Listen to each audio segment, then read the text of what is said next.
Students, आज हम पढ़ेंगे कक्षा 10 में हम पढ़ेंगे चैप्टर नंबर 3 पढ़ेंगे, जिसमें पढ़ेंगे हम पादप समन्वय और नियंत्रण पढ़ेंगे। ठीक है, जिसके बारे में हमने थोड़ा सा क्या वीडियो हमने क्या है पिछले वाले वीडियो हमने उसको पढ़ चुका था। ठीक है, इसके कुछ टर्म्स जो थे आज उसमें क्या हम डिस्कस करेंगे। ठीक है, यदि आप हमारे वीडियो पर नए हैं इसको लाइक शेयर और सब्सक्राइब कर दीजिए।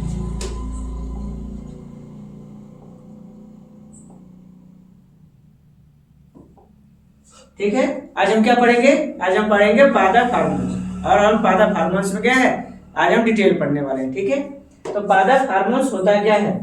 तो पादप हार्मोन्स होता क्या है? पौधों में वृद्धि एवं विभेदन के नियमन के लिए विशेष प्रकार के क्या होते हैं? ये रासायनिक पदार्थ होते हैं। ठीक है, ये क्या होते हैं? हार्मोन्स एक विशेष प्रकार के क्या होंगे? रासायनिक पदार्थ होते हैं जो इसके समुचित कार्यों को संचालित एवं क्या करते हैं? नियंत्रित करने का कार्य करते हैं। हार्मोन्स क्या होता है? हार्मोन्स एक रासायनिक पदार्थ होता है जो इसके समुचित कार्यों को संचालित एवं नियंत्रित करने का क्या करता है? एक कार्य करते हैं। तो उसे क्या कहलाता है? उसे हार्मोन्स कहा जाता है। ठीक है, और यह पदार्थ अति सूक्ष्म मात्रा में बनते हैं। ये पदार्थ क्या होगा? काफी सूक्ष्म मात्रा में क्या होंगे? ये बनते रहते हैं। ठीक है, और यह पौधों की वृद्धि एवं परिवर्धन का क्या करता है? नियंत्रण करता है। मतलब कि ये जो पौधे का जो विकास होगा और जो वृद्धि होगी उसको नियंत्रित कौन करता है? उसको हार्मोन्स क्या करते हैं? नियंत्रित करने का कार्य करते हैं। ठीक है, और इन पदार्थों को पादप वृद्धि नियंत्रक या फाइटो हार्मोन्स कहा जाता है। फाइटो में होता क्या है? फाइटो मतलब हो गया क्या? प्लांट मतलब पौधा हो गया, और हार्मोन्स का मतलब हार्मोन्स भी होता है। तो पौधे क्या होते हैं? हार्मोन्स होते हैं जो अति सूक्ष्म मात्रा में क्या होते हैं? इनका स्रावण होता है, और यह पौधे के समुचित कार्यों को संचालित एवं क्या करते हैं? नियंत्रित करने का एक कार्य करेंगे। मतलब ये पौधे के ऐसे भाग होते हैं जो समुचित कार्यों को क्या करेंगे? संचालित एवं नियंत्रित करने का कार्य करते हैं। क्या करेंगे? संचालित एवं नियंत्रित करने का कार्य करते हैं। यदि हम पौधे के हार्मोन्स की बात करें वर्गीकरण, तो इनके क्या है? इनका जो वर्गीकरण है ये दो भागों में हो सकता है। ठीक है, इनको एक कहा जाता है प्रेरक हार्मोन, उसे कहा जाता है अवरोधक हार्मोन्स। क्या कहेंगे? प्रेरक हार्मोन्स और अवरोधक हार्मोन्स कहेंगे। अब ऐसे नॉर्मली तो हार्मोन्स पौधे में कितने प्रकार के होते हैं? पौधों में हार्मोन्स 5 प्रकार का होता है। कौन कौन सा है? ऑक्सिन, जिबरेलिन, साइटोकाइनिन, एब्सिसिक अम्ल और क्या होते हैं? इथाइलिन होते हैं। पहला क्या हो जाएगा? पहला हो जाएगा ऑक्सिन, दूसरा क्या हो जाएगा? जिबरेलिन, तीसरा साइटोकाइनिन, चौथा एब्सिसिक अम्ल, इसके बाद क्या आते हैं? इथाइलिन इसमें आते हैं। मतलब कि इस पौधे में कितने हार्मोन्स होते हैं? 5 होते हैं। ठीक है, तो चलिए हम पहला पढ़ते हैं कि इसमें ऑक्सिन क्या होता है। ठीक है, तो जो ऑक्सिन था ना, ऑक्सिन की खोज किसने किया है? बेंट नामक वैज्ञानिक ने 1928 ईस्वी में क्या किया है? हार्मोन्स की खोज किया है। बेंट नामक वैज्ञानिक ने किस हार्मोन्स खोज किया है? उन्होंने ऑक्सिन हार्मोन्स की खोज किया है। बेंट नामक वैज्ञानिक ने ऑक्सिन हार्मोन्स की क्या किया है? उन्होंने खोज किया। अभी कहाँ से? उन्होंने जई पौधे से उन्होंने हार्मोन्स की खोज किया था। अभी कौन से हार्मोन्स की? टॉक्सिन की। टॉक्सिन हार्मोन्स की खोज बेंट नामक वैज्ञानिक ने 1928 ईस्वी में कहाँ से किया है? जई पौधे से किया है। ठीक है, कहाँ से किया है? ये जई पौधे से किया है। जो ऑक्सिन होता है ना, तो ऑक्सिन का जो सामान्य नाम, इसके सामान्य से phenyl acetic acid, alpha naphthalene acetic acid, indole acetic acid, ठीक है, फिर फिनाइल एसिटिक एसिड, तीसरा ब्यूटारिक अम्ल इत्यादि नामों से इसको क्या होते हैं? जानते हैं। तो ऑक्सिन हार्मोन्स का इसे क्या हो गया? ब्यूटारिक अम्ल हो गया, फिनाइल एसिटिक एसिड हो गया, अल्फा नैप्थलीन एसिटिक एसिड हो गया, इंडोल एसिटिक एसिड, फिर फिनाइल एसिटिक एसिड इत्यादि इसके क्या होते हैं? इसके नाम होते हैं। ठीक है, यदि हम इसके कार्य की बात करें तो इसके निम्नवत कार्य होते हैं। निम्नवत कार्य मतलब इसका क्या? मूल आरंभन, मतलब कि जब हम कोई बीज जब हम बोते हैं, जब कोई बीज क्या होता है? जब हम मिट्टी में बोते हैं तो उनकी क्या होती है? वहां से जड़ें निकलने लगती हैं। क्या होती हैं? जड़ें निकलना। तो किसी भी बीज या पौधे में जड़ों का निकलना उसे क्या बोलते हैं? उसे मूल आरंभन कहा जाता है। ठीक है, और यह फल एवं बीज का क्या करते हैं? निर्माण करने का भी क्या करते हैं? एक कार्य करते हैं। क्या करेंगे? एक फल एवं बीज का निर्माण करते हैं। ठीक है, और साथ साथ ये पौधे में क्या होते हैं, ये साथ साथ ये पौधों में पुष्पन में सहायक होते हैं, मतलब कि फूलों का लगना एक और इसको प्रेरित करता है, उसको ऑक्सीजन ही प्रेरित करते हैं, ठीक है। और ये क्या करते हैं, ये बीज रहित फल का निर्माण करते हैं, मतलब हम इसे अनिषेक फलन कह सकते हैं। क्या कहेंगे इसे, अनिषेक फलन कहेंगे, ठीक है। तो अनिषेक फलन का मतलब क्या होता है, जहां पर बीज रहित फल का निर्माण हो जाए, मतलब जहां पर बिना निषेचन के द्वारा बीज रहित फल का निर्माण हो जाए, तो उसे क्या बोलेंगे, उसे अनिषेक फलन कहा जाता है। और अनिषेक फलन में क्या होता है, बीज रहित फल का निर्माण होता है, ठीक है। फिर आते हैं कि इसमें वैस्कुलर विभेदन होता है। वैस्कुलर विभेदन को होता है क्या, जाइलम और फ्लोएम में अंतर जो उत्पन्न होती है, जाइलम और फ्लोएम में जो क्या होता है, जो अंतर उत्पन्न होता है, तो उसे क्या बोलते हैं, उसे वैस्कुलर विभेदन कहा जाता है, ठीक है। तो वैस्कुलर विभेदन क्या है, तो वैस्कुलर विभेदन का मतलब होता है कि जब जाइलम एवं फ्लोएम में क्या उत्पन्न हो, अंतर स्पष्ट किया जा सके, जब जाइलम और फ्लोएम में क्या हो सके, अंतर को स्पष्ट किया जा सके, तो उसे क्या कहा जाएगा, उसे वैस्कुलर विभेदन कहा जाएगा, ठीक है। फिर इसके बाद क्या है, कोशिका दीर्घीकरण आते हैं। क्या आएंगे, कोशिका दीर्घीकरण आते हैं। तो कोशिका दीर्घीकरण का विस्तार क्या है, तो मतलब कि जो कोशिका की लंबाई में क्या होना, वृद्धि होना, कोशिका की लंबाई में वृद्धि होना, ठीक है। फिर आते हैं क्या, पर्वों का छोटा होना। तो पर्व होता क्या है, जैसे आप शुगर केन, जब आप ईख की खेती देखे होंगे, तो ईख जो होता है ना, तो ऐसे क्या होता है बनाते, जिससे गांव की भाषा में उसको गुल्ला हम लोग करते हैं ना, या खंड कहते हैं, छोटे छोटे खंड होते हैं, तो इसी खंडों क्या बोलते हैं, इसी खंडों को पर्व कहा जाता है, पर्व या इसको हम खंड बोलते हैं, ठीक है। और जो जहां पे दो आपस जुड़े होते हैं, इसे क्या बोलते हैं, इसे बोलते हैं पर्व संधि बोलते हैं। क्या बोलेंगे, इसे हम पर्व संधि कहता है। तो पर्व संधियां क्या होती हैं, जहां पे दो पर्व या दो खंड आपस में आके जुड़ते हैं, तो उसे क्या बोलते हैं, उसे पर्व संधि कहा जाता है, ठीक है। और इसी पर्व संधि क्या करते हैं, ये जोड़ने का काम करते हैं, ठीक है। और साथ साथ ये जो पर्व होते हैं, छोटे छोटे बनाने का कार्य करते हैं, इन पर्वों क्या करते हैं, ये छोटा करते हैं। फिर आते हैं पतन की रोकथाम, जिससे पौधे का जो वृद्धि और विकास जो होता है ना, उसको क्या करते हैं, उसको क्या उसमें मदद करते हैं, ठीक है। और आते हैं शीर्ष प्रमुखता आते हैं। शीर्ष प्रमुखता का मतलब क्या होता है, जो पौधे में गुच्छा रोग लग जाता है, जैसे आप देखोगे कैसे आमों में रोग बहुत तेज लगता है, कैसे आम का क्या है, जैसे कोई वृक्ष था ना, तो उसकी जो शाखाएं थी, शाखाएं गुच्छा नामक क्या रोग लगा लेती हैं। जो सबसे ऊपरी भाग होता है, जो शीर्ष भाग होता है ना, वो क्या होते हैं, वो काफी छोटे छोटे गुच्छेदार हो जाते हैं, जिसे क्या बोलते हैं, जिसे शीर्ष प्रमुखता नामक रोग कहा जाता है, ठीक है। फिर से आता है कलिकाओं का निर्माण। तो कलिका का मतलब होता क्या है, जैसे हमने पढ़ा था, जैसे हमने पर्व पढ़ा था, तो पर्व पे क्या हो जाते हैं, जो छोटे छोटे हरी कोशिकाएं होती, तो उन्हीं को क्या कहते हैं, उन्हीं को बोलते हैं कलिका कहा जाता है। क्या बोलते हैं, कलिका। कलिका सबसे खास बात है हरा होगी, और इसमें लगभग 8 से 12 कोशिका होती है। कलिकाएं कैसी होती हैं, कलिकाएं हरी होती हैं, और इनमें 8 से 12 कोशिकाएं होती हैं, और ये भूरे आवरण से घिरी होती है, ठीक है।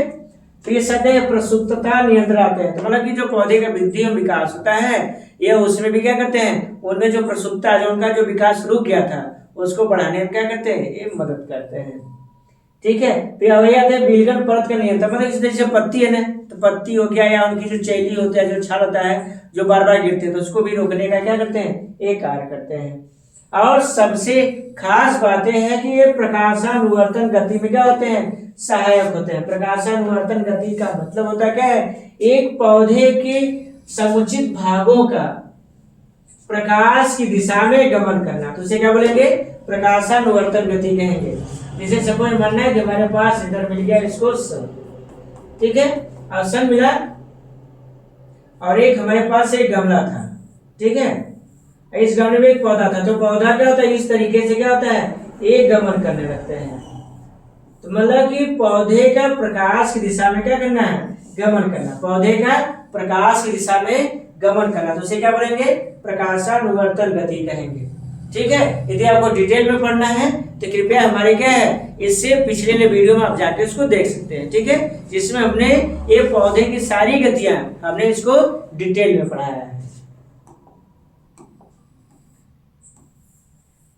फिर आते क्या है, कोशिका विभाजन आते हैं।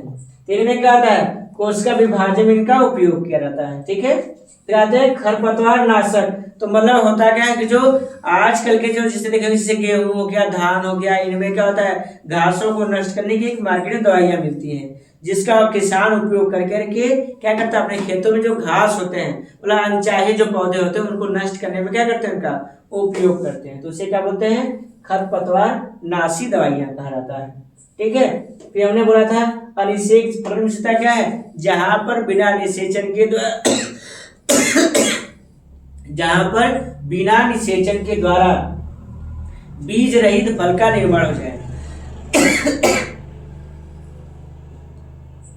जहां पर बिना निषेचन के द्वारा बीज रहित फल का निर्माण हो जाए तो उसे क्या बोलेंगे, उसे अनिषेक फलन कहा जाता है।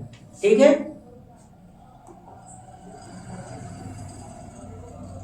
अब हम पढ़ते हैं जिब्रेलिन पढ़ते हैं। क्या पढ़ेंगे, हम पढ़ेंगे जिब्रेलिन। ठीक है, तो जिब्रेलिन की खोज किसने किया था, इसकी खोज कुरोसावा नामक वैज्ञानिक ने किया। किसने किया है, इसकी खोज कुरोसावा नामक वैज्ञानिक ने 1926 ईस्वी में कहां से किया था, धान के पौधे से किया था। तो जिब्रेलिन की खोज कुरोसावा नामक वैज्ञानिक ने कहां से किया था, धान के पौधे से प्राप्त किया था। ठीक है, और इसका जो समान नाम है GA1, GA2 और GA3 इत्यादि नामों से इसको क्या होता है, इसको जाना जाता है। क्या करते हैं, इसको इत्यादि नामों से इसको हम जानते हैं। ठीक है, और सबसे खास बात यह है कि जो हमारे पास जो जिब्रेलिन होता है, इसके मुख्य कार्य होते हैं। पहला आता है क्या है, एक तने का दीर्घीकरण, मतलब कि जो पौधे की लंबाई में क्या होते हैं, ये वृद्धि करते हैं, मतलब कि पौधे की लंबाई में ये वृद्धि करते हैं। फिर बीजों का अंकुरण करना, और इनकी सहायता से जो बीज होते हैं ना, ये अंकुरित हो जाते हैं, मतलब बहुत जल्द ही इनका अंकुरण होता है। जैसे आपने गांव में सुना होगा कि जो मक्के की जो खेती होती है वो 1 घंटे के आगे पीछे हो जाती है। तो पीछे होने का मतलब इनके पास यही है, इनके जो बीज होते हैं मृदा में पहुंचते ही क्या होता है, इनका अंकुरण यदि बहुत समय से पहले हो गया तो क्या होता है, वहां पे जिब्रेलिन मौजूद है। और आपने कभी एबीसी भी देखा होगा कि बीज खेतों में पड़ा, उसका अंकुरण नहीं हो पा रहा था, वैसे ही वैसे पड़ा रह गया था। इसका मतलब ये है कि वहां पे जिब्रेलिन की मात्रा कम है और ऑक्सीजन की मात्रा क्या हो गया है, ज्यादा हो गया। जहां पे ऑक्सीजन की मात्रा ज्यादा हो और जिब्रेलिन की मात्रा कम हो तो वहां पे बीजों का अंकुरण क्या रहता है, रुक जाता है। ठीक है, अभी इनमें क्या होता है, इनके कारण क्या होता है, पत्तियां क्या होती है, काफी चौड़ी होने लगती है। क्या होती है, पत्तियां काफी चौड़ी होती है। ठीक है, फिर ये क्या करते हैं, प्रसुप्ता को दूर करने में भी क्या करते हैं, ये मदद करते हैं। प्रसुप्ता का मतलब क्या है, जो पौधे का वृद्धि और विकास रुक गया था तो उसी को प्रसुप्ता कहा जाता है। फिर आते हैं पुष्पन में सहायक होते हैं। पुष्पन क्या है, जो पेड़ पौधे होते हैं इसमें फूल का निकलना, तो जो फूलों निकलना प्रेरित होता है कौन होगा, उसको जिब्रेलिन करते हैं। और ये शीत उपचार में सहायक होते हैं। शीत उपचार का मतलब होता क्या है कि पौधे में जो ठंडा का जो मौसम है, ठंडी के मौसम में ये पौधे के तापमान को क्या करते हैं, ये नियंत्रित कर देते हैं। ठंड के मौसम में ये पौधे के तापमान को नियंत्रित करने में सहायक होते हैं। फिर आते हैं अनिषेक फलन आते हैं। अनिषेक फलन का मतलब क्या होता है कि यहाँ पे बिना निषेचन के द्वारा क्या हो जाए, फल का निर्माण हो जाए तो उसे क्या बोलेंगे, अनिषेक फलन कहा जाएगा। ठीक है, फिर इसका क्या, उपज बढ़ाना, तो मतलब कि इसकी मात्रा छिड़कने से क्या होता है, इसमें क्या होता है, पैदावारी को क्या होता है, बढ़ावा देने लगते हैं। ठीक है, और इनका यदि उपयोग किया जाए तो जो आनुवंशिक बौने पौधे थे उनकी भी लंबाई में क्या जाती है, वृद्धि हो जाती है। मतलब कि जिब्रेलिन का छिड़काव करने से आनुवंशिक बौने पौधे की लंबाई में क्या लाया जा सकता है, वृद्धि लाई जा सकती है। ठीक है, फिर ये फलों के वृद्धि एवं पकने में क्या होते हैं, सहायक होंगे। जो जिब्रेलिन होता है यह फलों की वृद्धि एवं परिपक्वन में क्या होते हैं, ये सहायक होते हैं। ठीक है, चलिए अब हम पढ़ते हैं हार्मोन्स नंबर 3। क्या पढ़ेंगे, हम लोग पढ़ेंगे साइटोकाइनिन पढ़ेंगे। ठीक है, तो साइटोकाइनिन एक ऐसी हार्मोन्स होती है जो जंतु एवं पौधों दोनों में पाई जाएगी। ये साइटोकाइनिन एक ऐसी हार्मोन्स होती है जो पेड़ पौधों के साथ साथ क्या पाए जाते हैं, जंतुओं में भी ये देखने को मिलते हैं। ठीक है, इसकी खोज मिलर नामक वैज्ञानिक ने कहां से किया था, अपने सहयोगियों के साथ इन्होंने खमीर के डीएनए से इसको प्राप्त किया था। खमीर से होता है ईस्ट की बात हो रही है। ठीक, जो कवक नहीं होते, कवक में जो ईस्ट होते हैं उसी से क्या किया था, इसकी खोज किया गया था। ठीक है, और जो स्कूग नामक वैज्ञानिक थे, स्कूग नामक वैज्ञानिक ने इसकी खोज कहां से किया था, नारियल के पानी से इसकी खोज किया था।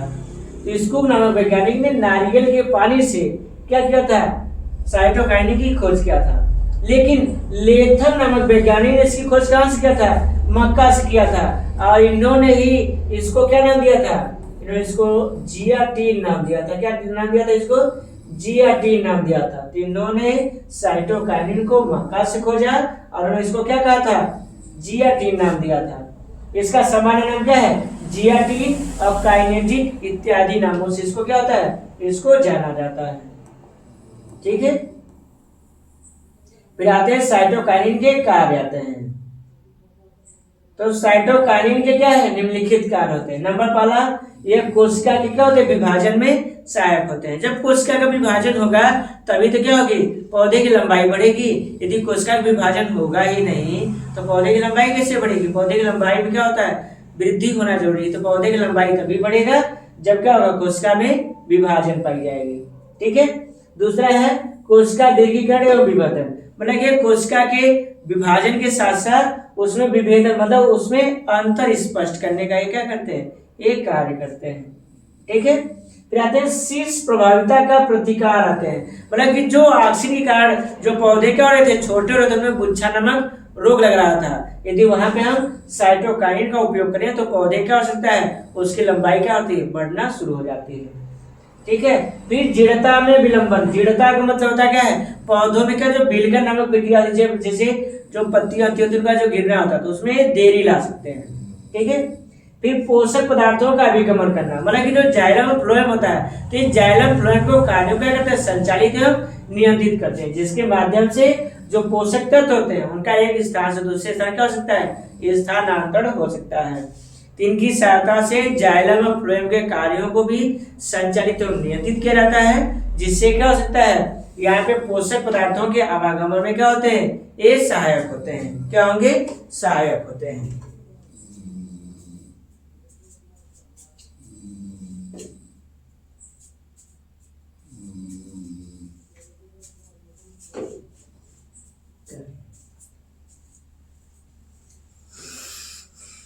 ठीक है, फिर इसका हरित लवण के भी क्या थे, परिपक्वन में सहायक होते हैं। तो हरित लवण का मतलब क्या होता है, जैसे इनमें पढ़हरिम पाई जाती है। तो पढ़हरिम क्या होती है, जैसे सूर्य के प्रकाश को अवशोषित करना, हरा रंग देना और भोजन बनाने में क्या होना, सहायक होना। तो किसका काम है, वो हरित लवण का काम है। तो हरित लवण के क्या होते हैं, परिपक्वन में सहायक होते हैं। ठीक है, ये क्या होंगे, हरित लवण के परिपक्वन। जब हरित लवण जब क्या पूर्ण तरीके से मैच्योर हो जाएगा, जब क्या होगा, जो पढ़हरिम होगा, जो हरित लवण होंगे, ये जब पूर्ण तरीके से क्या हो जाएंगे, जब परिपक्व होंगे ना, तभी क्या कर सकेंगे, तभी ये प्रकाश संश्लेषण और प्रक्रिया में सहायक भी होंगे और साथ साथ भोजन बनाने, भोजन संचय करने में क्या होते हैं, मदद करेंगे उसकी। ठीक है, फिर मूल के विकास में क्या है, वृद्धि करते हैं। मतलब मूल में जड़, तो जड़ों का जो विकास और जो वृद्धि, जो मोटाई होती है वो किसके कारण आती है, वो साइटोकाइनिन के कारण ही आता है। तो साइटोकाइनिन के कारण ही पेड़ पौधों की जड़ों में मोटाई एवं वृद्धि आता है। ठीक है, और ये फ्लोएम के संवहन का क्या करते हैं, ये नियंत्रण करते हैं। संवहन वस्तुतः क्या है, मतलब उसके स्थानांतरण, मतलब कि जो फ्लोएम का जो कार्य होता है स्थानांतरण में, उसमें क्या होते हैं, ये मददगार या सहायक होते हैं। ठीक है, फिर ये प्रसुप्ता को नष्ट कर देते हैं। मतलब कि जो पौधे में जो प्रसुप्ता नामक जो रोग लगा था, जो एपिकल डोर्मेंसी थी या जो भी चीजें थी, उसको नष्ट करने का क्या करते हैं, कार्य करते हैं। फिर प्रतिरोधकता को बढ़ाने में, मतलब कि पेड़ पौधों में रोग न लगने पाए उस क्षमता को क्या करते हैं, ये बढ़ा देते हैं। मतलब कि ये पेड़ पौधों में रोग न होने पाए तो इस क्षमता को क्या करते हैं, ये बढ़ाते हैं, जिसे क्या बोलते हैं, जिसे प्रतिरोधकता कहा जाता है। प्रतिरोधकता का मतलब होता है क्या, प्रतिरोधकता का मतलब होता क्या है कि एक पेड़ पौधों को रोग से लड़ने से क्या उसको क्षमता प्रदान करना। ठीक है, फिर आते हैं रंध्र को खोलने में। तो जो रंध्र होता है ना, तो आप देखो कि जो पत्तियां होती हैं, तो पत्तियां में क्या होती है, एक इस तरीके से संरचनाएं पाई जाती हैं।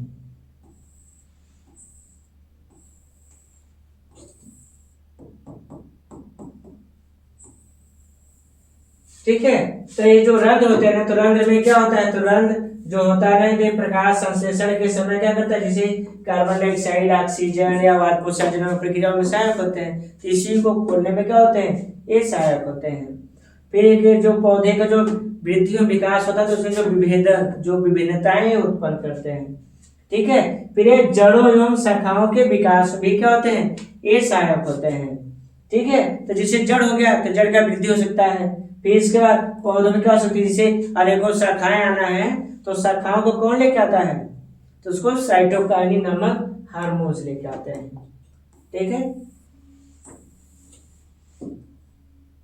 फिर हम पढ़ते हैं एफसीसी अम्ल पढ़ेंगे, क्या पढ़ेंगे हम, एफसीसी अम्ल पढ़ेंगे, ठीक है। तो एफसीसी अम्ल की खोज किसने किया था, कार्ल स्वयं एडिकार्ड नामक वैज्ञानिक ने क्या किया था, इसकी खोज किया था। कार्ल स्वयं एडिकार्ड नामक वैज्ञानिक ने किसकी खोज किया है, एफसीसी अम्ल की खोज किया उन्होंने। कितने सन में, 1961 में। कहां से, कपास के पौधे में जो कलिका थी, कपास के पौधे की कलिका से उन्होंने क्या किया था, एफसीसी अम्ल की उन्होंने क्या किया है, खोज किया है, ठीक है। फिर इसके बाद इसकी खोज बेरिंग नामक वैज्ञानिक 1963 में एक एसर नाम की एक वृक्ष होती है उसकी पत्तियों से इसकी खोज किया था, ठीक है। और इसका जो सामान्य नाम है इसे निरोधक बी, बिलगन दूती, डोरामीन इत्यादि नामों से क्या होता है, इसको जाना जाता है, ठीक है। और इसका कार्य क्या होता है, जीर्णता एवं बिलगल लाना, मतलब कि जो पेड़ पौधे में जो अवशिष्ट पदार्थें होती हैं जो पूरा संचय हो जाता है तो उसको क्या करते हैं, अवशिष्ट पदार्थों को सही से ये बाहर निकालने में क्या करती हैं, ये मदद करती हैं, ठीक है। तो ये पेड़ पौधों से अवशिष्ट पदार्थों को बाहर निकालने में क्या करेंगी, ये मदद करती हैं, ठीक है। फिर ये तनाव सहन शक्ति, मतलब ये पौधे में क्या होती है, जो तनाव सहन शक्ति, जैसे धूप ज्यादा लग रहा है या ज्यादा ठंडी लग रही है, ठीक है, तो उसके तनाव को क्या करते हैं, दूर करते हैं। और साथ साथ यह पौधों में क्या आता है, ये पुष्प लेके आने का कार्य करते हैं, मतलब ये फूलों का खिलना नहीं होता है तो उसमें लाने का कार्य करते हैं। और साथ साथ ये जब वो रंध्र का साइटोकाइनिन में खुला था, साइटोकाइनिन में क्या था, साइटोकाइनिन में क्या था, रंध्र खुल गया था, ठीक है। और एफसीसी में क्या होता है, रंध्र को बंद कर देते हैं, ठीक है। और ये बीज के निर्माण में भी क्या होते हैं, ये सहायक होते हैं। और एक चीज और, तो जो बीज होता है, तो बीज कभी कभी ऐसे भी होता है कि आप देखे होंगे, तो जो बीज होता है प्रतिकूल स्थिति में ये सुरक्षित बचा रह जाता है। तो जो एफसीसी अम्ल होता है तो बीज को प्रतिकूल स्थिति में बचाए रखने का भी क्या करता है, ये कार्य करता है। तो जो एफसीसी अम्ल होती है, एफसीसी अम्ल विपरीत या प्रतिकूल स्थिति में बीज को क्या करता है, बचाए रखने का कार्य करती है, ठीक है। और एक कंद का बनाना, मतलब कि जैसे आप देखोगे कि कुछ पौधे ऐसी होती हैं जो क्या होती है, जमीन के अंदर उनकी जड़ों में क्या होता है, फल लगने लगता है, जैसे आलू हो गया, ठीक है, मीठा आलू हो गया, फिर इसका सूरन हो गया, ठीक है। इन चीजों क्या होता है, कंद बनाने में क्या होते हैं, सहायक होते हैं। जैसे प्याज हो गया, लहसुन हो गया, ठीक है, अदरक हो गया, हल्दी हो गया, तो क्या होते हैं, जो कंद होते हैं जो जमीन के अंदर से प्राप्त होते हैं तो उनमें क्या मोटाई कौन लेके आता है, एफसीसी अम्ल लेके आते हैं। अब कोशिका विभाजन एवं परिवर्धन में भी क्या होते हैं, ये सहायक हो जाते हैं, ठीक है। फिर इसके बाद ये क्या होते हैं, तो ये कलिकाओं तथा क्या बीजों का प्रसुप्ति कर देते हैं, मतलब कि ये जो कलिका होता है, ढेर सारी पौधों में कलिका ना निकलने पाए, और साथ साथ जो बीजों क्या करते हैं, प्रतिकूल स्थिति में क्या करते हैं, उनको बचा करते हैं, क्या करेंगे, उनको बचा करते हैं।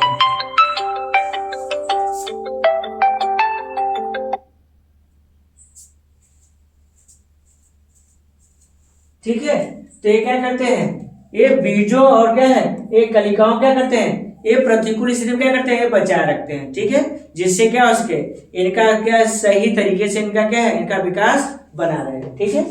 फिर आते हैं क्या, ये वाष्पोत्सर्जन का क्या करते हैं, नियंत्रण करते हैं।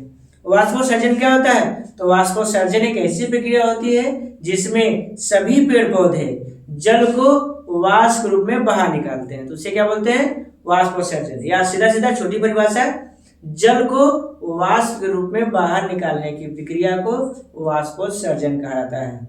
जल को वाष्प के रूप में बाहर निकालने की प्रक्रिया को वाष्पोत्सर्जन कहा जाता है, ठीक है। और आते हैं वृद्धि रोधक होते हैं, मतलब कि ये पौधे की वृद्धि एवं विकास को क्या करते हैं, रोकने का भरपूर प्रयास करते हैं, ठीक है। और यह अल्फा एमाइलेज बीकर के क्या होते हैं, संश्लेषण में सहायक होते हैं। बीकर का मतलब होता है क्या, एंजाइम होती है, क्या होती है, एंजाइम होता है, ठीक है। तो एंजाइम को क्या करते हैं, उनका संश्लेषण करते हैं, ठीक है। और पौधे में जितनी भी उपापचयी प्रक्रियाएं होती हैं उसको क्या करती है, ये धीमा कर देती है, क्या करेंगे, उसको धीमा कर देती है,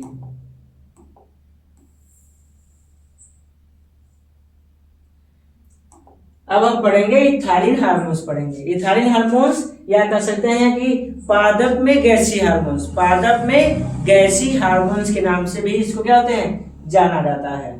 ठीक है, इसकी खोज किसने किया था? इसकी खोज डी नीलजुगो नामक वैज्ञानिक ने इसकी खोज किया था। लेकिन बर्ग नामक वैज्ञानिक ने 1962 ईस्वी में इसको पादप हार्मोन सिद्ध किया था। वो भी कौन सा? उन्होंने बोला कि यह पादप हार्मोन्स क्या है? एक गैसीय होता है। क्या होता है? एक गैसीय पादप हार्मोन्स के नाम से भी जाना जाता है। ठीक है, इसे क्या बोलते हैं? इसे फल पकाने वाला हार्मोन्स या गैसीय हार्मोन्स कहा जाता है। इसके कार्य क्या होते हैं? तो इसके कार्य होता है कि पादप में क्या होते हैं? ये अनुप्रस्थ एवं क्षैतिज वृद्धि में सहायक होते हैं। और जो पौधे जो लंबवत होता है और जो वर्टिकल जो जमीन के बराबर जो वृद्धि होती है, तो उसके लिए कौन जिम्मेदार होता है? उसके लिए इथाइलिन हार्मोन जिम्मेदार होती है। ठीक है, फिर ये पौधों में ये भी पुष्प निकालने कार्य करता है। और ये भी क्या करता है? ये भी फल के परिपक्वन में क्या होते हैं? सहायक होते हैं, मतलब फल को पकाने में सहायक होते हैं। और इथाइलिन हार्मोन से क्या करता है? लिंग का रूपांतरण करता है। मतलब कि जो पेड़ पौधे होते हैं तो उनमें क्या होता है? जो पुष्प लगता है तो पुष्प में नर मादा दोनों भाग होते हैं, मतलब पुमंग और जायांग दोनों होते हैं। तो जो पुमंग और जायांग का जो रूपांतरण हुआ है वो किसने किया है? तो इथाइलिन हार्मोन्स ने किया है। फिर इनमें क्या होता है? इनमें भी विलगन नामक प्रक्रिया होती है, मतलब कि पेड़ पौधों से जो अवशिष्ट पदार्थ होते हैं वो क्या होते हैं? टूट करके बाहर निकल जाते हैं। और ये भी क्या प्रसुप्ता को तोड़ता है और क्या कहते हैं? जड़ों की वृद्धि एवं क्या होते हैं? उसके प्रारंभन में सहायक होते हैं। ठीक है, तो चलिए एक बार से इसको फिर से रिपीट कर लेते हैं। हमने क्या पढ़ा? हमने पढ़ा पादप हार्मोन्स। तो पादप हार्मोन्स क्या होते हैं? एक प्रकार के ये रासायनिक पदार्थ होते हैं जिसको क्या होता है? पौधे को अति सूक्ष्म मात्रा क्या होती है? इन्हें आवश्यकता होती है। ठीक है, ये इनकी क्या वृद्धि एवं परिवर्धन को क्या करते हैं? नियंत्रण करने का एक कार्य करते हैं। और इन्हें कॉमन भाषा में क्या कहते हैं? इन्हें फाइटो हार्मोन्स कहा जाता है। ठीक है, और जो ऑक्सिन था ना, इनके हार्मोन्स 5 होते हैं: ऑक्सिन, जिबरेलिन, साइटोकाइनिन, एब्सिसिक अम्ल और इथाइलिन होते हैं। 5 हार्मोन्स होते हैं। आते हैं ऑक्सिन। ऑक्सिन खोज किसने किया था? वेंट नामक वैज्ञानिक ने 1928 ईस्वी में कहा से किया था? जई पौधे से किया था। ठीक है, इसका सामान्य नाम क्या है? Phenyl acetic acid, alpha naphthalene acetic acid, indole acetic acid, phenyl acetic acid, butyric अम्ल। ठीक है, इन सब नामों से इसको जाना जाता है। इनका कार्य क्या होता है? मूल का आरंभन करना, फल एवं बीज का निर्माण करना, पुष्पन लाना, बीज रहित फल का निर्माण करना, वैस्कुलर विभेदन करना, कोश का दीर्घन करना, कलिकाओं का निर्माण करना, परों को छोटा करना, पतन की रोकथाम करना, शीर्ष प्रमुखता, प्रसुप्तता नियंत्रण, विलगन परत का नियंत्रण और प्रकाशानुवर्तन गति, कोशिका विभाजन, खरपतवार नाशक दवाइयों के निर्माण में और अनिषेक फलन में। ठीक है, फिर हमने पढ़ा जिबरेलिन पढ़ा था। जिबरेलिन की खोज किसने किया? कुरोसावा ने किया था। किसने किया है? इसकी खोज किसने किया है? इसकी खोज कुरोसावा ने कहां से किया है? कुरोसावा नामक वैज्ञानिक ने इसकी खोज कहां से किया है? कुरोसावा नामक वैज्ञानिक इसकी ध्यान से इसकी खोज किया है। इसका सामान्य नाम क्या है? GA1, GA2 और GA3 इसका नाम है।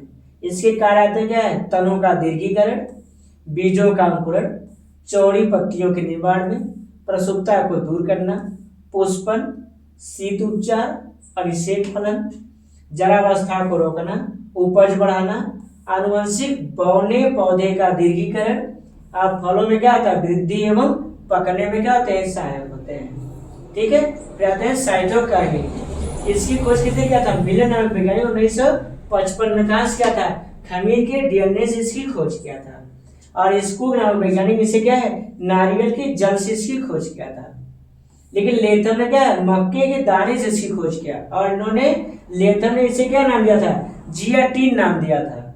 ठीक है, और इसका कार्य क्या होता है? कोशिका विभाजन करना, कोशिका दीर्घीकरण एवं विभेदन करना, शीर्ष प्रमुखता का प्रतिकार करना, जीर्णता में विलंबन लाना, पोषक पदार्थों का विगमन करना, हरित लवण के परिपक्वन में, मूल के विकास में वृद्धि, फ्लोएम के संवहन का नियंत्रण करना, प्रसुप्ता को नष्ट करना, प्रतिरोधकता बढ़ाने में, रंध्र को खोलने में, विभेदन, जड़ों एवं शाखाओं के विकास में क्या होते हैं, ये सहायक होंगे। फिर हमने पढ़ा था एफसीसी का, हमने पढ़ा इसकी खोज कार्ल स्वेडेगार्ड ने किया था 1961 में कपास के पौधे की कलिका से किया गया था इसका, ठीक है। लेकिन इसी को बेरिंग ने 1963 ईस्वी में ऐसर के वृक्ष की पत्तियों से इसकी खोज किया था और इसका समानांतर क्या, निरोधक बी, बिलगंधुती, डोरमीन इत्यादि नामों से इसको जाना जाता है, ठीक है। अब इसका कार्य क्या था, जीर्णावस्था तथा विलगन, तनाव सहन शक्ति, पुष्पन, रंध्र को बंद करना, बीज निर्माण, कंद का बनाना, फिर इसका कोशिका विभाजन और कोशिका विवर्धन में सहायक होना, कलिकाओं तथा बीजों का प्रसूतीकरण करना, वाष्पोत्सर्जन का नियंत्रण करना, वृद्धि रोधक करना, अल्फा एमाइलेज एंजाइमों के संश्लेषण को प्रभाव को नियंत्रित करना और उपापचयी प्रक्रियाओं क्या करना है, धीमा कर देना है, ठीक है। फिर थायराइड हार्मोन्स या गैसीय हार्मोन्स, इसकी खोज डी नेल्जुबो ने किया था, लेकिन बर्ग ने 1962 में से क्या किया, इन्होंने इसे पादप का गैसीय हार्मोन सिद्ध कर दिया इसे, ठीक है।